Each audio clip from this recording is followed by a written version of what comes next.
Hello Anashe, and welcome to this week of YouTube Pagan Challenge. And today's question is outdoor rituals versus indoor rituals. And after two questions about the nature of consciousness in the beginning of the universe, this is a little bit of a letdown. It's like, it started being challenging and asking questions that would require whole YouTube channels to answer, just to see what different philosophers has answered in different times during the human evolution of such things.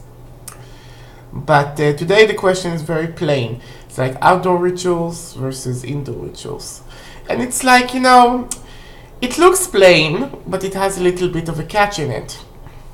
It all depends on what you define as a ritual. Now,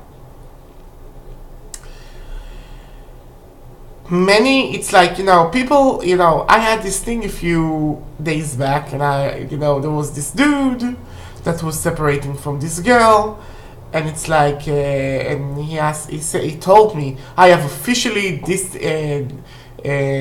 stopped being with this girl, I have officially disentangled myself. And I said, oh, so you did a ritual? I said, no, I didn't do a ritual, I just took your picture, turned it up, throwing it into the fire. I said, yeah, you did a ritual.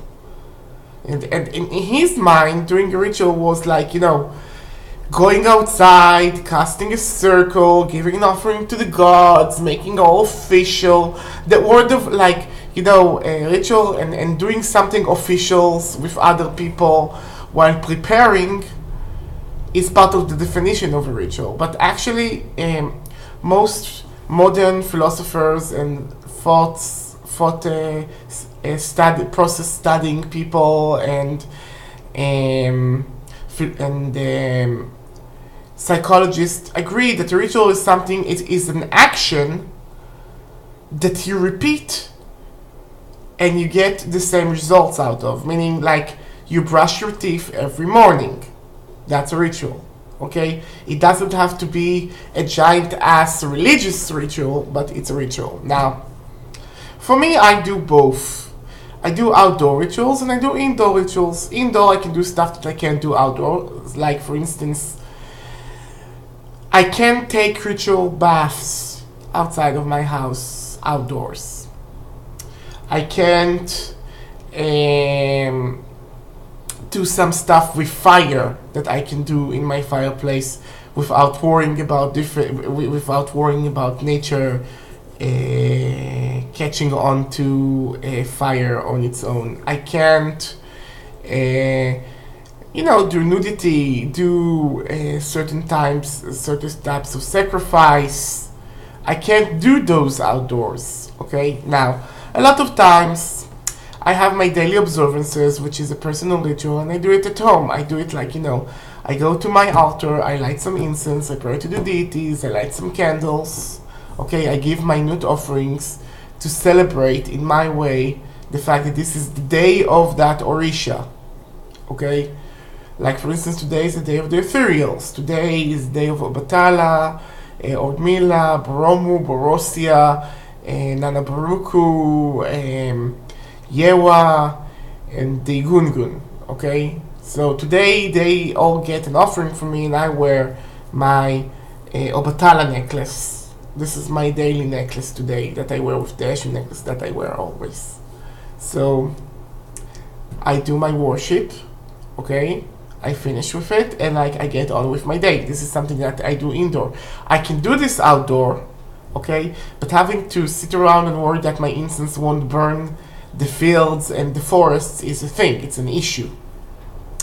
Now, outdoors, I have other rituals that I perform outdoors. For instance, when I need to go and visit a sacred site. Okay? Most of those sites are outdoors. For instance, we have Rujum El Hiri. We have a Neolithic circle. Yes, in Israel we have a Neolithic circle like Stonehenge, just bigger. It's so big that you can only see the circling pattern from when you fly over it. You can't see it when you are there. And it's like this maze that ends with this earth and stone bunker that was used for sky burial in Neolithic times. I can't do rituals there at home. I have to go there. and you can only go there on Shabbat because on Shabbos because it's it's a training zone for Tzahal and it's in the Upper Galilean. Or I can't go to visit Aphrodite's temple in Hatzor. We have several Aphrodite temples. We have a Hathor temple. They are all outdoors. I can't go and give them offerings, in those temples if I'm not going there. And sometimes there are communal rituals, and houses and apartments are too small. So sometimes an outdoor place is being rented. In conclusion, it's all a question of appropriarity. If it's appropriate, we do it indoors. If it's appropriate, we do it outdoors. There is no versus, there is no clear preference, at least not to me. It all depends on what I need to be doing. For instance, I went and gathered some wild herbs in nature. This is also a ritual because I take my sickle, I pray to the plant, I pick them up, I put them in a basket, I bring that basket home. So, the picking of the herbs is the part of the ritual that happens outdoors, but drying them and processing them at home is the part that happens indoors. So, is it really a thing about inner versus, indoors versus outdoors, so to think? Is it? Or is it something else? Well, I let you contemplate this, and I'll see you with the YouTube challenge YouTube Pagan challenge next week. Goodbye, Nashe.